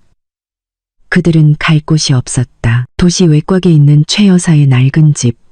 가장 부끄러운 선택지처럼 느껴졌지만 다른 방법이 없었다. 호텔에 묵는다고? 무슨 카드로 결제할 것인가? 민준의 모든 카드는 막혔다. 지갑 속 현금은 그곳까지 갈 택시비를 내기에도 빠듯했다. 결국 그들은 자정이 넘어 낡은 집에 도착했다. 몇 주 동안 비어있던 집은 퀴퀴하고 먼지가 자욱했다. 여전히 파티 드레스를 입고 있던 최 여사는 분노를 터뜨렸다. 이게 다 너 때문이야. 민준아, 네가 좀 더 단호했더라면, 네가 그 여자 돈에 그렇게 의존하지 않았더라면. 최 여사는 모든 물질적 요구의 근원이었던 자신을 잊은 채 아들을 탓했다. 그 문자 보내라고 한 건 어머니잖아요. 민준도 지지 않고 맞받아쳤다. 파티에서 걔 얼굴 보기 싫다고 한 건 어머니라고요. 그들은 먼지 쌓인 거실 한가운데서 아이러니하게 느껴지는 민준의 값비싼 여행 가방들에 둘러싸여 심하게 다투었다. 그날 밤 그들은 좁은 방에서 부서진 마음과 서로를 향한 원망을 안고 잠들었다. 다음 날 아침, 현실은 그들을 더 세게 덮쳤다. 민준은 휴대폰 벨소리에 잠을 깼다. 전화가 아니라 알람이었다. 오전 9시. 그 순간 무언가 떠올랐다. 그는 밖으로 뛰쳐나갔다. 아니나 다를까. 어머니 집 옆 작은 빌라 앞에 그의 흰색 카니발, 지유의 회사차가 멈춰 있었다. 건장한 남자 2명이 내렸다. 민준이 막 소리를 지르려 했지만 차가 이미 어머니 집 담장 밖에 주차된 것을 보았다. 남자는 그저 그에게 다가왔. 박민준 씨, 저희는 회사 자산 회수팀입니다. 강 대표님께서 이 차량을 회수하라고 지시하셨습니다. 한 남자가 업무지 시설을 보여주며 말했다. 민준은 아무것도 할 수 없었다. 그저 순순히 열쇠를 넘겨줄 수밖에 없었다. 자랑삼아 타고 다니던 고급차가 다른 사람에 의해 운전되어 떠나는 것을 지켜보았. 그는 이제 정말 아무것도 없었다. 타격은 거기서 그치지 않았다. 오전 11시경 민준과 최 여사가 인스턴트 죽으로 초라한 아침을 먹고 있을 때 오토바이 퀵서비스 기사가 집 앞에 멈췄다. 박민준님, 최연숙님 앞으로 온 서류입니다. 민준이 마지못해 나갔다. 기사는 2개의 두꺼운 갈색 봉투를 건넸다. 하나는 그를 위한 것, 다른 하나는 어머니를 위한 것이었다. 최 여사는 의심스럽게 봉투를 받았다. 거칠게 찢었다. 안에 있는 편지 상단의 로고를 보고 눈이 휘둥그레졌다. 평창 이슈불행, 그녀가 나직이 읽었다. 공식 통지서였다. 주 지불인인 강지유님의 분쟁 제기 및 지급 거부에 따라 매매 계약이 취소되었음을 알리는 내용이었. 이미 지불된 계약금의 상당 부분은 위약금과 취소된 파티 손해 배상 비용으로 소멸될 것이라고 적혀 있었다. 집이 없어졌어. 최 여사가 힘없이 속삭였다. 몸이 휘청거렸다. 문틀을 잡지 않았다면 쓰러졌을 것이다. 민준은 듣지 못했다. 그는 자신의 봉투에 정신이 팔려 있었다. 봉투는 더 두꺼웠다. 서울의 유명 법무법인 로고가 찍혀 있었다. 봉투를 열자 심장이 미친 듯이 뛰었다. 이혼 소장. 그 단어들이 눈에 확 들어왔다. 민주는 떨리는 손으로 한 장 한 장 읽어내려갔다. 이것은 단순한 이혼 소송이 아니었다. 재산분할 청구 소송이었다. 하지만 지우와 그녀의 변호사는 이것을 매우 철저하게 준비했다. 소장은 명확하게 상세히 기술되어 있었다. 지우는 남편과 그 가족에 의한 부당한 대우, 사기, 그리고 재정적 착취를 근거로 이혼을 청구했다. 더 끔찍한 것은 첨부 자료였다. 수십 장이었다. 지우의 계좌에서 민준과 최 여사의 계좌로 흘러들어간 수십억 원의 자금 흐름을 보여주는 은행 거래 내역, 사본, 주택 구매 대금 이체 증명서, 모든 케이터링 및 장식 비용 지불 증명서, 결혼 훨씬 이전에 구매한 아파트 및 회사 자산의 소유권 증서 사본까지. 그리고 청구 내용은 명확했다. 지우는 엄격한 재산 분할을 요구했다. 그녀의 모든 특유 재산은 건드릴 수 없었다. 결혼 기간 동안 형성된 재산 민준이 수입이 없었으므로 거의 없었지만 에 대해서는 지우가 분할할 의사가 있다고 했다. 하지만 가장 파괴적인 것은 지우가 민준에게 그가 누렸던 모든 회사 복리후생을 개인적인 부채로 간주하여 상환할 것을 요구했다는 점이다. 민준은 더러운 테라스 바닥에 주저앉았다. 끝났다. 그는 완전히 끝났다. 지우는 단지 그와 이혼하는 것이 아니었다. 그녀는 그를 재정적으로 뿌리까지 파괴하고 있었다. 민준아, 내 편지는 무슨 내용이야? 아들의 창백한 얼굴을 보고 최 여사가 다급하게 물었다. 민준은 말없이 서류를 건넸다. 최 여사가 읽었다. 모든 법률 용어를 이해하지는 못했지만 이혼 소송과 손해배상 청구라는 단어는 이해했다. 잠시 꺼졌던 분노가 최 여사 안에서 다시 폭발했지만 화를 내는 것이 문제를 해결하지 못한다는 것을 알았다. 그녀는 전술을 바꿔야 했다. 교활한 꾀가 작동하기 시작했다. 아니야. 최 여사가 속삭였다. 눈을 가늘게 떴다. 걔는 이럴 수 없어. 걔는 아직 널 사랑해. 민준아. 그냥 화가 난 거야. 화가 났다고요? 우리를 파멸시키고 있잖아요. 어머니. 그럼 화를 풀게 만들어야지. 최 여사가 말했다. 기상천외한 아이디어가 머릿속에 형성되었다. 사과해야 해. 다시 마음을 녹여야지. 엄마가 걔한테 무릎 꿇을게. 걔 앞에서 울게. 걔 착한 애잖아. 시어머니가 무릎 꿇는 걸 보고만 있진 못할 거야. 민주는 어머니를 쳐다보았다. 어머니가 무슨 계획을 하는지 정확히 알았다. 이것은 진심 어린 사과가 아니었다. 연극이었. 하지만 그들에게 다른 선택지가 있었을까? 그날 오후 그들 둘은 허름한 옷차림으로 최 여사는 심지어 더 애처롭게 보이려고 일부러 머리를 단정하게 하지 않았다. 택시를 타고 지우의 회사로 갔. 그들은 웅장한 의류회사 로비에 도착했다. 민준과 최 여사의 초라한 행색을 본 안내 데스크 직원이 즉시 그들을 막았다. 누구를 찾으십니까? 강지우 대표 만나러 왔습니다. 남편 박민준입니다. 강 대표님께서는 회의 중이십니다. 하지만 두 분 성함이 이미 명단에 있네요. 직원이 컴퓨터 화면을 보며 말했다. 박민준님과 최연숙님은 출입 금지 명단에 올라 있어 사내 출입이 불가합니다. 뭐라고? 민준이 안내 데스크를 내리쳤. 바로 그때 엘리베이터 문이 띵 소리를 내며 열렸다. 지우가 두 명의 임원을 대동하고 나왔다. 그녀는 위험 있어 보이는 짙은 남색 정장을 입고 있었다. 얼굴은 상쾌하고 집중되어 보였고 마치 어젯밤의 일이 전혀 부담되지 않은 듯했. 그녀는 임원과 무언가에 대해 이야기하며 작게 웃고 있었다. 지우를 보자마자 최 여사는 즉시 달려가 연기를 시작했다. 지우야, 내 딸아. 최 여사는 바닥에 몸을 던져 무릎을 꿇고 하이힐을 신은 지우의 다리를 붙잡으려 했다. 내가 잘못했다. 얘야, 내가 잘못했어. 최 여사는 통곡하며 소리쳤고 로비 전체의 시선을 끌었다. 지나가던 직원들이 즉시 멈춰서서 수군거렸다. 내가 죄인이야. 내가 미쳤었어. 민준이랑 이혼하지 마. 얘야. 걔 지금 너무 힘들어해. 우리 좀 봐. 우리 너무 비참해. 제발 용서해줘. 민주는 그녀 뒤에 서서 할 수 있는 가장 설득력 있는 슬픈 표정을 지었다. 지우는 멈춰 섰다. 웃음이 사라졌다. 그녀는 발밑 바닥에서 뒹구는 사람을 내려다보았다. 최 여사를 보고 민준을 보았다. 그녀의 눈에는 동정심이 조금도 없었다. 오직 깊은 혐오감만 있었다. 그녀는 한숨을 쉬고 임원에게 말했다. 안 부장님, 보안팀 불러주세요. 지우야, 나야. 엄마잖아. 최 여사가 더 크게 울부짖었. 지우는 약간 몸을 숙였지만 최 여사를 일으켜주기 위함이 아니었다. 그녀는 가짜 눈물로 가득 찬 시어머니의 눈을 똑바로 쳐다보았다. 당신은 내 어머니가 아니에요. 지우가 조용히 말했다.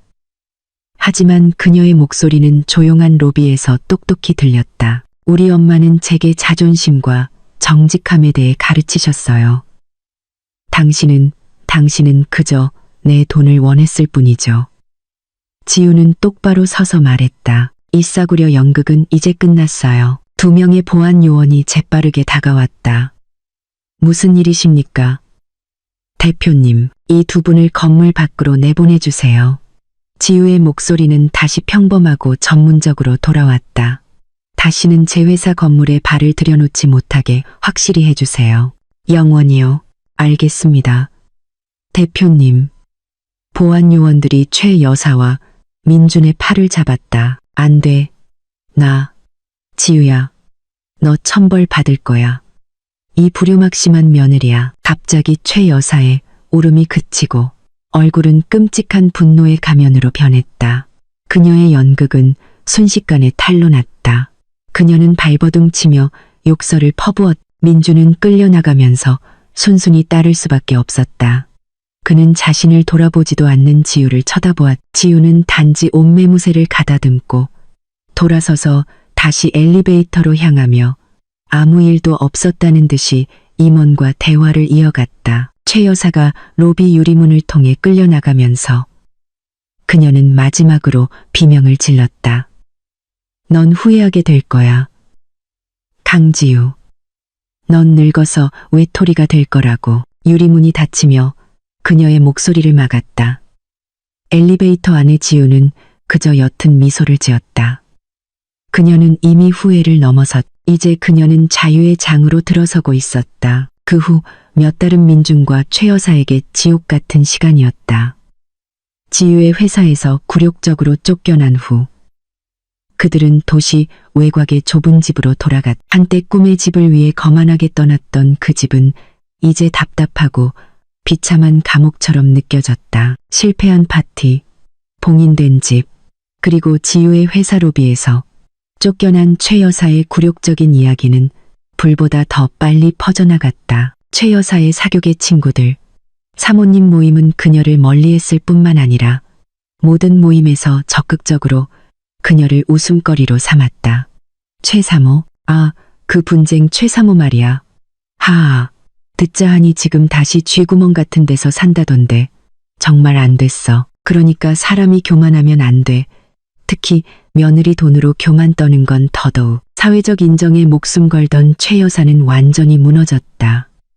그녀는 며칠 동안 방에 틀어박혔다. 식사를 거부했다. 이웃을 만나는 것이 창피해서 집 밖으로 나가지 않았다. 스트레스, 수치심, 그리고 불규칙한 식습관으로 건강이 급격히 나빠졌다.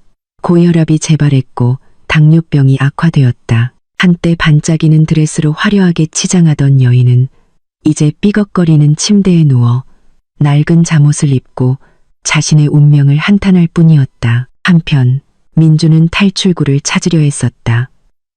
사실상 지유가 준 돈에 잔재였던 그들의 저축은 생활비로 빠르게 사라졌다. 그는 일자리를 구해야 했지만 무엇을 할 수 있었을까? 지유의 회사에서 마케팅 이사라는 직함은 가면일 뿐이었다. 그는 실제로 일해본 적이 실질적인 기술이 없었다. 민주는 이사 경력을 기재한 가짜 이력서로 몇몇 회사에 지원했다. 몇 번의 면접 기회를 얻었지만 모두 실패로 끝났다. 경험 많은 면접관들은 눈앞의 남자가 텅 비어 있다는 것을 금방 알아차렸다. 박민준 씨 이력서에 수출 실적을 200% 올렸다고 쓰셨는데 구체적으로 어떤 전략을 사용하셨는지 설명해 주시겠어요? 유럽 시장은 어떻게 분석하셨습니까? 한 회사의 인사팀장이 물었다. 민주는 더듬거렸다. 물론 열심히 일하고 트렌드를 보면서 네, 인터넷에서 트렌드를 봤습니다. 면접관은 그저 옅은 미소를 짓고 서류를 덮었다. 알겠습니다. 박민준 씨, 나중에 연락드리겠습니다. 물론 나중에 연락드리겠습니다. 그러는 당신은 탈락입니다.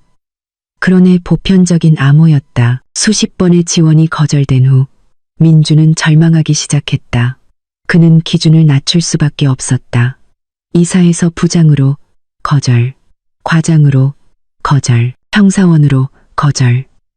마침내 엄청난 수치심을 안고 그는 구할 수 있는 어떤 일이든 해야만 했다. 그는 이를 할부금이 목을 조이는 렌터카로 택시 운전을 시작했다. 그가 누렸던 호화로운 삶, 고급 차, 비싼 시계, 고급 레스토랑에서의 식사는 이제 먼 꿈처럼 느껴졌다. 그의 현실은 담배 냄새. 나는 렌터카 안에서 몇 시간씩 앉아 코를 기다리고 종종 기름값과 밥 한 끼 값만 겨우 벌어 집으로 돌아가는 것이었다. 좁은 집은 이제 영원한 싸움터가 되었다.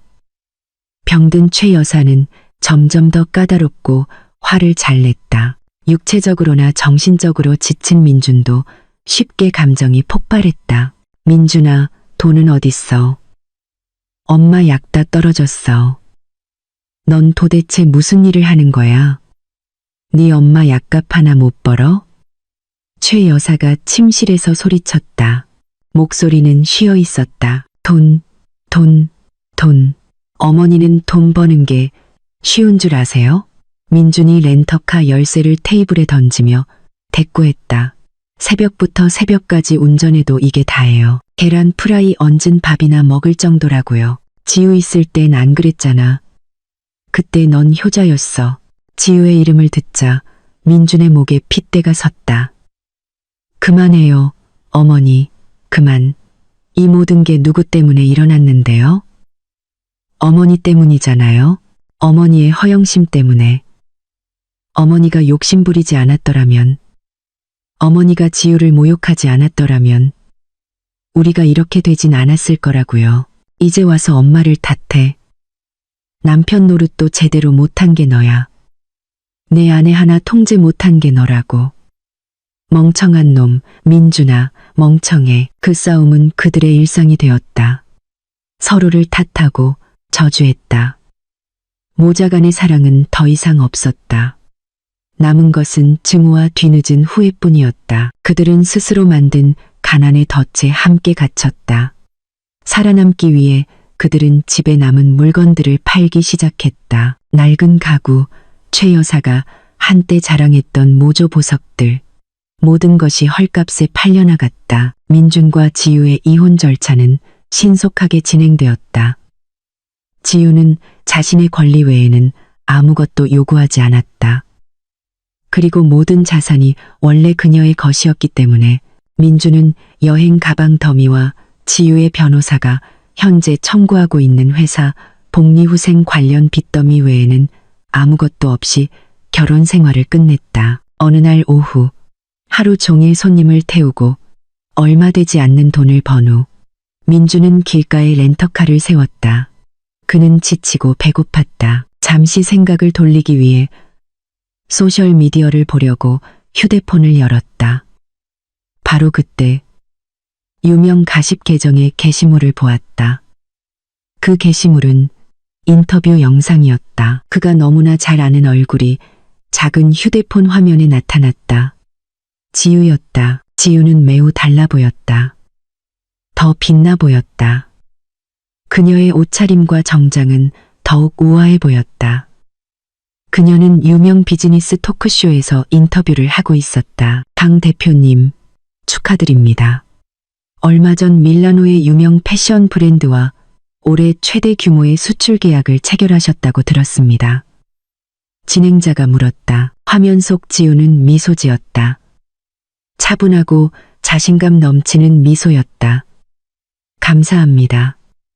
모두 팀원들의 노력 덕분입니다. 저희가 최근에 친환경 재활용 소재를 사용한 새로운 패션 라인을 출시했는데 유럽 시장의 반응이 매우 좋았습니다. 대표님은 비즈니스에서도 성공하시고 매우 행복해 보이시는 롤모델입니다. 비결이 무엇인가요? 아시다시피 최근 사생활에서 힘든 시기를 겪으셨잖아요. 지우가 작게 웃었다. 힘든 시기요? 저는 그렇게 보지 않아요. 정화 과정이었다고 생각합니다. 때로는 방이 다시 깨끗하고 상쾌해지려면 쓰레기를 버려야 하죠. 제 비결은 간단합니다. 제가 통제할 수 있는 것에 집중하고 짐이 되는 것은 놓아버리는 거죠. 민주는 떨리는 손으로 휴대폰 화면을 껐다. 쓰레기를 버린다. 짐을 놓아버린다. 그것이 바로 자신이었다. 그와 그의 어머니가 지우의 눈에는 쓰레기였다. 그는 차의 핸들을 내리쳤다. 지우에게 화가 난 것이 아니었다. 처음으로 그는 자신에게 화가 났다. 자신의 어리석음에 화가 났다. 자신이 무엇을 놓쳤는지 보았다. 그는 다이아몬드를 가지고 있었지만 텅 빈 웅장한 집을 쫓기 위해 그것을 버렸다. 그리고 이제 그는 아무것도 없다. 한편 지우는 시원한 텔레비전 스튜디오에서 인터뷰를 하고 있었고 전직 이사였던 민주는 텅 빈 배와 산산조각 난 마음으로 뜨거운 렌터카에 홀로 앉아 있었다. 업보는 완벽하게 임무를 수행했다. 그 실패한 집들이 밤으로부터 1년이 흘렀다. 민준과 최 여사에게 그것은 고통의 1년이었다. 하지만 지우에게는 365일의 자유와 성장이었다. 그녀의 이혼은 6개월 전 공식적으로 확정되었다. 판사는 지우의 모든 요구를 받아들였다. 지우의 소유권 증거가 너무나 강력하고 명백했기 때문에 재산 분할은 순조롭게 진행되었다. 회사에 대한 재산 분할을 주장하며 맞서려던 민주는 법정에서 망신만 당했. 그의 변호사는 민준의 기여도를 단 1원도 증명하지 못했지만 지우의 변호사는 민준이 아무런 기여 없이 회사에서 빼돌린 수억 원의 자금을 쉽게 증명했. 민준은 완전히 패배한 남자로 법정을 나섰다. 유독했던 결혼 생활의 짐에서 벗어난 지우는 모든 에너지를 두 가지에 쏟아부었다. 그녀의 사업과 그녀 자신의 행복. 그리고 그 결과는 놀라웠다. 민준이 휴대폰으로 보았던 친환경 패션 라인은 국제시장에서 대박을 터뜨렸다. 그녀의 회사는 급성장했다. 2개의 새로운 공장을 열어 수백 명의 직원을 고용했다. 그녀는 단지 회복한 것이 아니었다. 이전보다 훨씬 더 높이 날아올랐. 지금의 지우는 다른 사람이었다. 여전히 부드러운 말투의 여성이었지만 이제는 흔들리지 않는 자신감과 단호함의 아우라가 있었다. 그녀는 더 이상 결정을 내리는데 주저하지 않았다. 모든 사람을 기쁘게 하려 애쓰지 않았다. 그녀는 자신의 자존감이 다른 사람의 인정, 특히 민준 같은 남자나 최 여사 같은 시어머니에 의해 결정되지 않는다는 것을 배웠다. 회사의 성과와 자유의 1주년을 기념하기 위해 지우는 행사를 열기로 결정했다. 최 여사가 원했던 것 같은 허영심 가득한 사교계 파티가 아니었다. 그녀는 훨씬 더 의미 있는 곳에서 감사의 행사를 열었다. 그녀가 그동안 조용히 후원해온 양로원을 겸하는 큰 보육원이었다. 보육원의 강당은 소박하지만 활기차게 장식되었다. 수입꽃이나 수억 원짜리 고급 케이터링은 없었. 대신 색색의 풍선, 커다란 떡 케이크, 그리고 그녀가 후원하는 한부모 가정에 홈 케이터링 업체에서 주문한 수백 개의 맛있는 도시락이 있었. 그녀의 귀빈들은 금팔찌를 한 사교계 명사들이 아니라 해맑게 웃는 고아들과 진심으로 미소 짓는 노인들이었다. 지우는 매우 우아해 보이는 순백의 소박한 원피스를 입고 아이들과 함께 바닥에 앉아 있었다. 그녀는 한 어린아이에게 밥을 떠먹여주며 아이가 제잘거릴 때 활짝 웃었다. 그녀의 얼굴에는 아무런 짐도 없었다.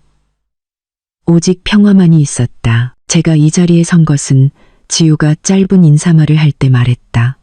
회사의 대표로서가 아니라 감사함을 나누고 싶은 한 사람으로서입니다. 지난 1년은 제게 많은 것을 가르쳐 주었습니다. 특히 놓아버리는 것에 대해서요. 그녀는 눈앞의 진심 어린 얼굴들을 바라보았다. 때로 우리가 할 수 있는 최선은 놓아버리는 것입니다. 짐을 내려놓고 과거를 놓아버리고 우리의 영혼을 병들게 하는 사람들을 놓아버리는 것이죠. 왜냐하면 빈손이어야만 더 아름다운 새로운 축복을 받을 수 있으니까요. 행사는 함께하는 기도로 마무리되었다. 지우는 보육원 건물의 전면 리모델링을 위한 큰 기부금을 상징적으로 전달했다. 보육원 관계자들과 아이들은 감격의 눈물을 흘리며 지우를 위해 끊임없이 기도했. 거의 같은 시각 먼지 많고 더운 도시의 다른 한 구석에서는 무료 급식소 금요 나눔이라는 현수막이 걸린 소박한 건물 앞에 긴 줄이 늘어서 있었다. 낡은 옷을 입고 지친 얼굴과 텅 빈 눈빛을 한 사람들이 빈 그릇이나 도시락통을 들고 묵묵히 줄을 서 있었다. 그 줄 한가운데에는 대조적이지만 똑같이 비참한 두 사람이 서 있었다. 마르고 병약해 보이는 한 노파가 낡고 비뚤어진 스카프를 두른 채 더 젊은 남자에게 기대고 있었다. 마찬가지로 마르고 색 바랜 티셔츠를 입은 그 남자는 텅 빈 시선으로 앞을 바라보고 있었다. 그들은 최 여사와 민준이었다. 이것이 그들의 새로운 현실이었다. 민준이 렌터카 할부금을 내지 못해 차를 압수당하고 택시 운전사 일자리를 잃은 후 그들은 완전히 빈털터리가 되었다. 이웃의 동정으로 살다가 이제는 무료 급식줄에 서서 살아가고 있었다. 좀 빨리 가. 민준아, 엄마 배고파. 최 여사가 투덜거렸다. 목소리는 약했지만 여전히 퉁명스러운 어조가 남아있었. 참으세요, 어머니. 줄이 원래 길어요. 민준이 대답했다. 목소리에는 감정이 없었. 이게 다 너 때문이야. 네가 그때 바보처럼 굴지만 않았어도. 어머니, 민준이 말을 잘랐다. 처음으로 그는 분노가 아니라 깊은 피로감으로 어머니의 말을 잘랐다. 이제 그만해요. 소용없어요. 그냥 줄이나 서요. 곧 우리 차례예요. 최 여사는 민준의 목소리 톤에 놀라 입을 다물었다. 그녀는 아들을 쳐다보고 줄을 쳐다보았다. 마침내 깨달았다. 더 이상 탓할 사람도 남은 것도 없었다. 이것이 모든 것의 끝이었다. 다시 보육원. 행사는 끝났다. 지우는 보육원의 아름다운 정원을 혼자 걸으며 부드러운 저녁바람을 즐기고 있었다. 그녀의 비서가 다가왔. 대표님. 차 준비되었습니다. 국제 비즈니스 잡지와의 인터뷰가 5시로 예정되어 있습니다. 지우는 고개를 끄덕였다. 붉게 물들기 시작하는 저녁 하늘을 보았다. 평화로웠다. 그녀는 민준과 최 여사를 용서했. 그들을 위해서가 아니라 자기 자신을 위해서. 과거에 남은 독소를 놓아버리기 위해 용서했다. 차로 걸어가는 동안 한 가지 생각이 스쳐 지나갔다. 그녀는 한때 시어머니를 위해 호화로운 집을 사주려고 모든 것을 희생할 각오가 되어 있었던 자신을 떠올렸. 단지 모욕당하기 위해서. 그녀는 옅은 미소를 지었다. 나는 한때 그들에게 집을 사주기 위해 필사적이었지. 그녀는 더 이상 운전기사가 필요 없는 자신의 차문을 열며 생각했다. 하지만 그 대신 신은 내게 훨씬 더 값비싼 것을 주셨어. 신은 내게 그들이 결코 봉인할 수 없는 궁전을 주셨지. 바로 자유라는 이름의 궁전을. 그녀는 차에 올라타 스카프를 바로잡고 자신이 직접 만든 미래를 향해 차를 몰았다.